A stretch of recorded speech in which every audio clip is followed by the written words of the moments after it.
Welcome to comrade Telugu news channel కి స్వాగతం. ముందుగా హెడ్లైన్స్. ప్రధాని నరేంద్ర మోదీ ఇంట్లో ఓ ఆవు దూడకు జన్మనిచ్చింది.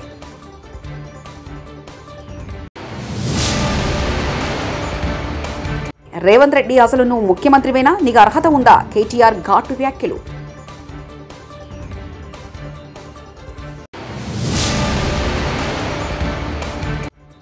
జగన్ 5 ఏళ్ల పాలన రాష్ట్రానికి అతిపెద్ద విపత్తు. రాష్ట్ర పౌర సరఫరాల శాఖ మంత్రి నాదెండ్ల మనోహర్.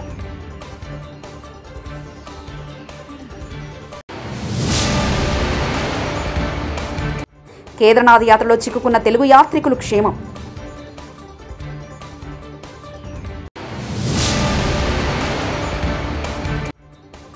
ఆరు వారాల తర్వాత అసెంబ్లీలో హైడ్రా బిల్ వస్తుంది.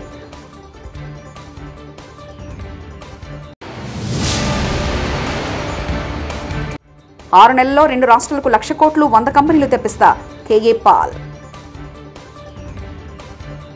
ప్రధాని నరేంద్ర మోదీ ఇంట్లో ఆవు దూడకు జన్మనిచ్చింది.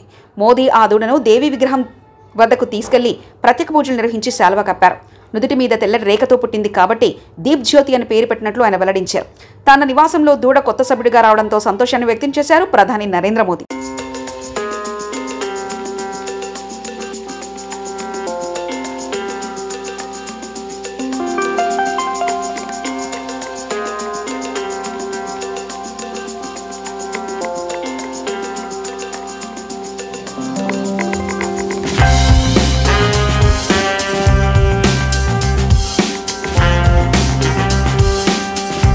నిన్న 2 బీఆర్ఎస్ ఎమ్మెల్యేలు కొట్టుకుంటే అది కాంగ్రెస్ పార్టీపై వేస్తున్నారు. న్యాయమా ఇది అంటూ మంత్రి శ్రీధర్ బాబు వ్యాఖ్యానించారు. న్యాయమా ఇది? బీఆర్ఎస్ కు సంబంధించిన ఎమ్మెల్యే, నేను బీఆర్ఎస్ పార్టీ ఎమ్మెల్యేను, పబ్లిక్ అకౌంట్స్ కమిటీ చైర్మన్ను నేను అని చెప్తే, ఇంకో బీఆర్ఎస్ పార్టీ ఎమ్మెల్యే వాళ్ళకి ఏదైనా మనస్పర్ధలుంటే, మీ మనస్పర్ధలు మీకుంటే అక్కడ కాంగ్రెస్ పార్టీపై నెపం పొంది ప్రభుత్వానికి సంబంధించి ఇష్టరాజ్యంగా అడ్డగోలు మాట్లాడుతూ ఉన్న వైనాన్ని ప్రజలందరూ కూడా గమనిస్తూ ఉన్నారు. మెగా ఇంజనీర్ పనిచేస్తున్న సుంకిసాల దగ్గర ప్రమాదం జరిగితే ఆ కంపెనీని బ్లాక్ లిస్టులో పెట్టండి డిమాండ్ చేశారు. కానీ బ్లాక్ లిస్ట్ చేయకుండా దొంగలు కలిసి ఊర్లు పంచుకున్నట్లు 4,350 కోట్ల కొడంగల్ లిఫ్ట్ ఇరిగేషన్ ప్రాజెక్టును సగం మెగా కంపెనీకి వచ్చారు. ఇంకొక సగం మంత్రి పొంగులేటి శ్రీనివాస్ సంస్థ రాఘవ కన్స్ట్రక్షన్ కాపగా చెప్పారంటూ కేటీఆర్ వ్యాఖ్యానించారు. అక్కడ పనిచేస్తున్నదో మెగా ఇంజనీరింగ్, దాన్ని బ్లాక్ లిస్ట్ చేయండి, వెంటనే ఎంక్వైరీ కాల్ఫర్ చేయండి, ఆ సంస్థను బ్లాక్ లిస్ట్ లో పెట్టండి. రాష్ట్రంలో ఒక్క వర్క్ కూడా ఇవ్వద్దు. ఎట్లా ఇస్తారు అంత పెద్ద యాక్సిడెంట్ అయినాక? మరి దాదాపు 75-80 కోట్ల రూపాయల ప్రజాధనం నష్టం జరిగింది అక్కడ. వెంటనే ఎంక్వైరీ చేసి అధికారుల మీద చర్యలు తీసుకొని వాళ్ళను బలిపశువులను చేయడం కాదు, ఆ సంస్థను బ్లాక్ లిస్ట్ చేయమని చెప్పి డిమాండ్ చేసినాం. కానీ ఇలా పొద్దున వార్త చూసినా నేను, నెల రోజుల కింద కూడా నేను చెప్పా ఈ మాట, మళ్ళా కూడా చెప్తా ఉన్నా. నెల రోజుల కిందనే వార్తలు వచ్చినాయి, కొడంగల్ లిఫ్ట్ ఇరిగేషన్ కూడా మెగా ఇంజనీరింగ్కే కట్టబెడతారు, వాళ్ళకే ఇస్తారు అని. మరి ఈరోజే పొద్దున వార్త వచ్చింది, కొడంగల్ లిఫ్ట్ ఇరిగేషన్ ప్రాజెక్టును దొంగలు కలిసి ఊర్లు పంచుకున్నట్టు 4,350 కోట్ల రూపాయల ప్రాజెక్టు ముఖ్యమంత్రి సొంత నియోజకవర్గం. ఒక సంస్థ తన తప్పిదం వల్ల 75-80 కోట్ల రూపాయల నష్టం జరిగే పని చేస్తే ఆ సంస్థను బ్లాక్ లిస్ట్ చేయాల్సింది పోయి ఈరోజు ఆ సంస్థకు తన సొంత కాన్స్టిట్యున్సీలోని పనిని సగం అప్పచెప్పిండు. ఇంకొక సగమేమో పొంగులేటి శ్రీనివాసరెడ్డి రాష్ట్రంలో మంత్రి, ఆయన సంస్థ రాఘవ కన్స్ట్రక్షన్ కు సగం. మరి ఇన్ని రోజులు రేవంత్ రెడ్డి గారు చెప్పిన మాటలు ఇదే, మెగా ఇంజనీరింగ్ గురించి, వీళ్ళ గురించి, కాంట్రాక్టర్ల గురించి చెప్పిన మాటలు, మరి అవన్నీ కూడా కల్లిబొల్లి మాటలన్న మాట ఇప్పటికన్నా ప్రజలకు అర్థమై ఉంటుందని నేను అనుకుంటా ఉన్నా. ఇన్ని రోజులు నోటికొచ్చినట్టు ఆంధ్ర కాంట్రాక్టర్లని, ఆంధ్ర వాళ్ళకి వర్కులు ఇస్తున్నాడు కేసీఆర్ అని ఇన్ని రోజులు చిల్లర మాటలు ఏదైతే మాట్లాడినావో రేవంత్ రెడ్డి, చెంపలేసుకొని క్షమాపణ చెప్పాల ప్రజలకి. నీ సొంత నియోజకవర్గం కొడంగల్లో కొడంగల్ లిఫ్ట్ ఇరిగేషన్ అనే ప్రాజెక్టు ఇవాళ ఏ సంస్థనైతే ఇన్ని రోజులు ఈస్ట్ ఇండియా కంపెనీ అని తిట్టినవో ఆ సంస్థకే కట్టబెట్టినవంటే నీ రంగేందో, నీ నైజమేందో, నీ నిజాయితీ ఏందో దీంతోనే బయటపడ్డదనే మాట నేను విజ్ఞప్తి చేస్తా ఉన్నాను. నాతో పాటు రేవంత్ రెడ్డి, చంద్రబాబు నాయుడు ఇద్దరు అమెరికాకు వస్తే 6 నెలల్లో 2 రాష్ట్రాలకు 1,00,000 కోట్లు 100 కంపెనీలు తెప్పిస్తా. రేవంత్ రెడ్డి అని డబ్బులు ఖర్చు పెట్టి అమెరికాకు వెళ్లాడు. ఎన్ని కోట్లు పెట్టుబడులు పెట్టారంటూ, ఆ పెట్టుబడులు ఏవి అంటూ కేఏ పాల్ వ్యాఖ్యానించారు. 6 నెలల్లో 1,00,000 కోట్లు తెలంగాణకి, ఆంధ్రప్రదేశ్కి 1,00,000 కోట్లు, 100 కంపెనీలు 6 నెలల్లో. లైఫ్లో మళ్ళీ అడుగు పెట్టను, రండి ముఖ్యమంత్రి నాతో పాటు అమెరికా. ఒకడు రాడే. వెళ్ళాడు రేవంత్ రెడ్డి కోట్ల రూపాయలు ఖర్చు పెట్టి చాలా దేశాలు తిరిగి వచ్చాడు. ఒక కంపెనీ తీసుకొచ్చాడా? ఒక 100 ఉద్యోగాలు తీసుకొచ్చాడా? తీసుకొస్తే ఇదిగో ఇది తీసుకొచ్చామన్న డిబేట్కి రమ్మనండి.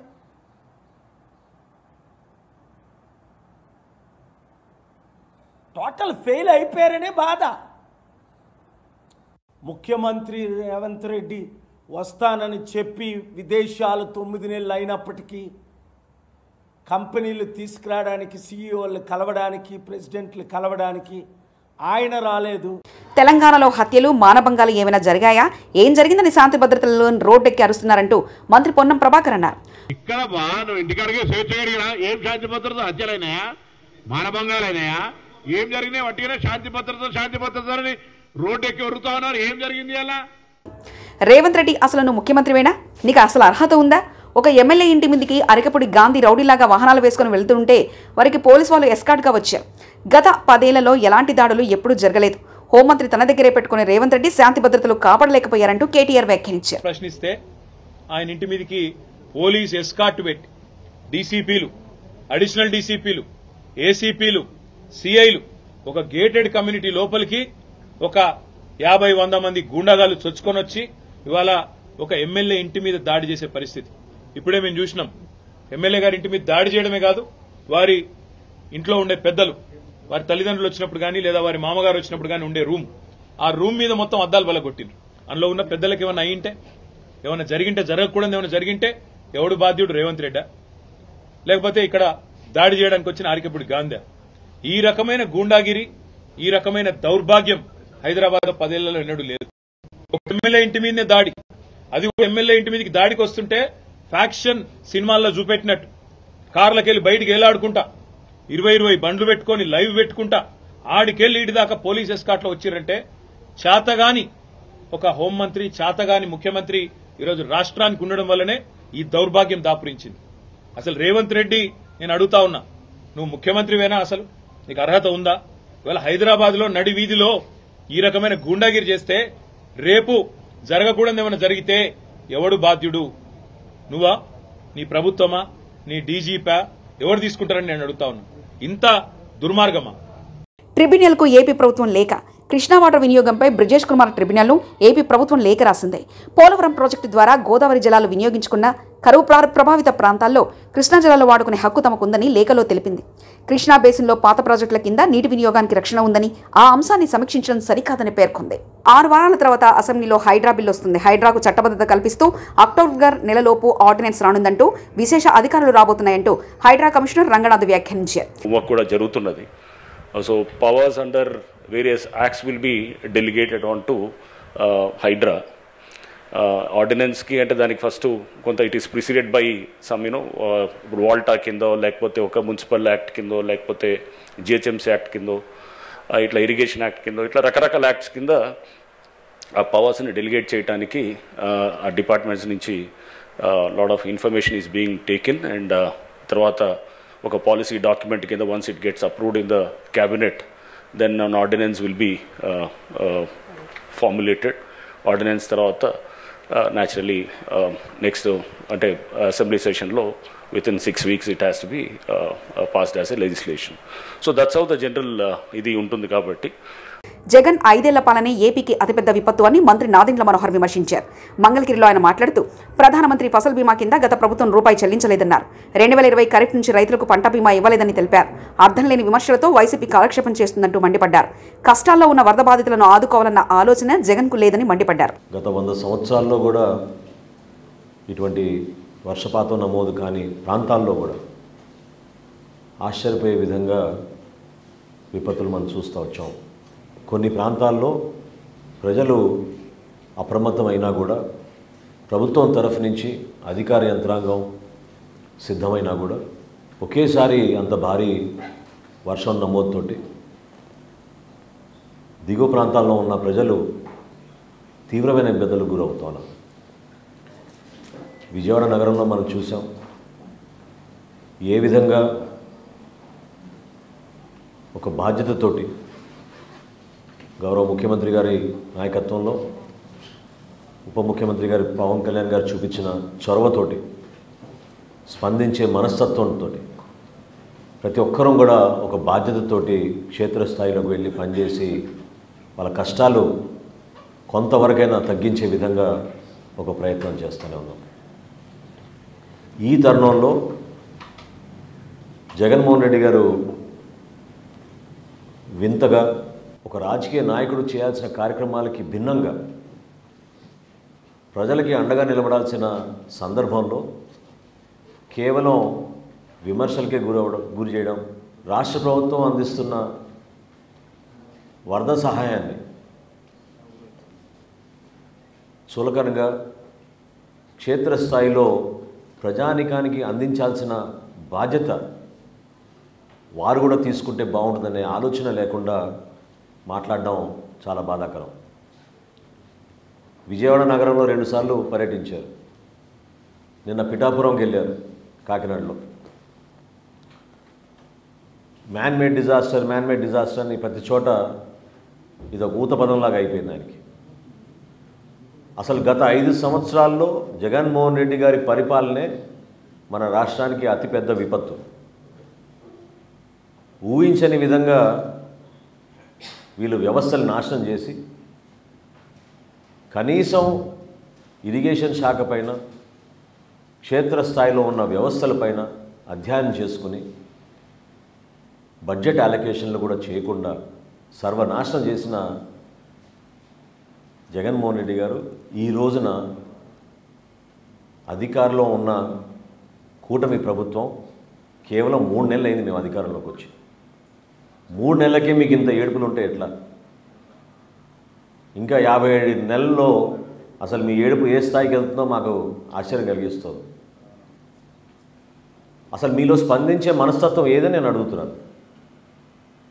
కేదార్నాథ్ యాత్రలో చిక్కుకుపోయిన తెలుగు యాత్రికులు సురక్షితంగా ఉన్నారు. వీరిలో కొంతమంది యాత్రికులు గుప్తకాశీకి చేరుకున్నారు. ఆపదలో ఉన్నామని కిందికి చేరుకోలేకపోతున్నట్లు శుక్రవారం పలువురు యాత్రికులు విజయనగరం ఎంపీ కలిశెట్టి అప్పలనాయుడు సంప్రదించారు. ఈ విషయాన్ని వెంటనే మంత్రి లోకేష్ సీఎం కార్యాలయ దృష్టికి ఎంపీ తీసుకెళ్లారు. ఉత్తరాఖండ్ కేంద్ర ప్రభుత్వ అధికారులతో మంత్రి లోకేష్, సీఎం కార్యాలయ అధికారులు మాట్లాడారు. దీంతో శనివారం వారిని సురక్షిత ప్రాంతానికి చేరారు.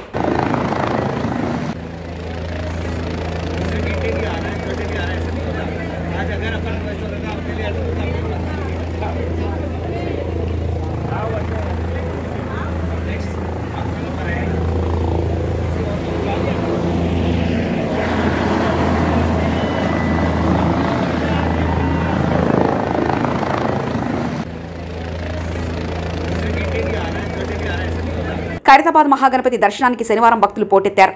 వరుసగా 2 రోజులు సెలవు రావడంతో భక్తులు పెద్ద సంఖ్యలో తరలివచ్చారు. విఘ్నేశ్వరుడి దర్శనం కోసం క్యూలైన్లలో బారులు తీరారు.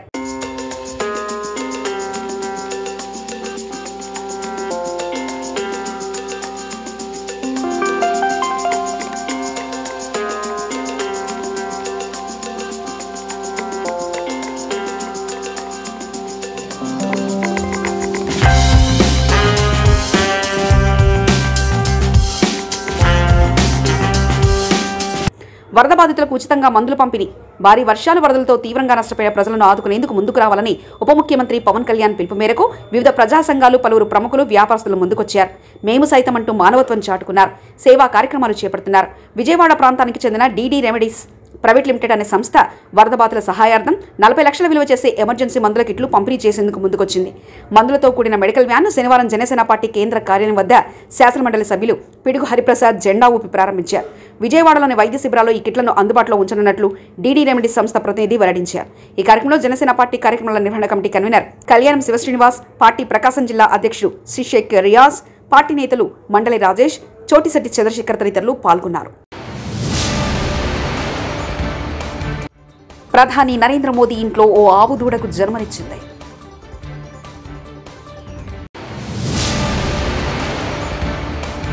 రేవంత్ రెడ్డి అసలు నువ్వు ముఖ్యమంత్రివేనా, నీకు అర్హత ఉందా? కేటీఆర్ ఘాటు వ్యాఖ్యలు.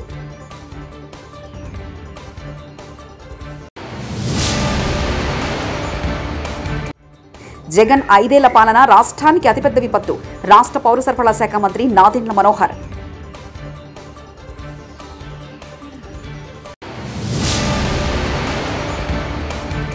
కేదార్నాథ్ యాత్రలో చిక్కుకున్న తెలుగు యాత్రికులు క్షేమం.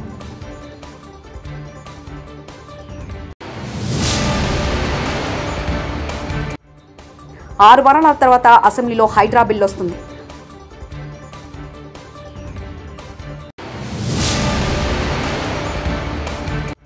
ఆరు నెలల్లో 2 రాష్ట్రాలకు 1,00,000 కోట్లు 100 కంపెనీలు తెప్పిస్తా కేఏ పాల్. ఇవి బులెటిన్ విశేషాలు. చూస్తూనే ఉండండి కామ్రేడ్ తెలుగు న్యూస్ ఛానల్. ప్రతినిధి ఒంటేరు రమేష్ చంద్ర పరకాల.